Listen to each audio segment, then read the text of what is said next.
అది అన్న ఆనందో బ్రహ్మేతి. ఇప్పుడు అన్నం పరబ్రహ్మస్వరూపం అయిందా అవలేదా?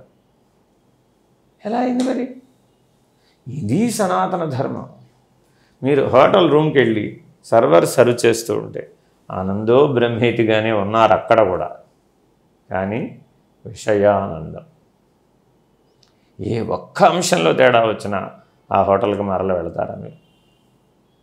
మరి మీ అమ్మ దగ్గరికి అవేం అవసరం లేదు అసలు. అక్కడ విషయము అనే పరిమితి లేదు అసలు. అది అప్రధానం అయిపోయింది. పరిమితి అసలు అది అప్రధానం. అమ్మ ఏం పెట్టిందన్నది అసలు ప్రమేయం లేదు అక్కడ.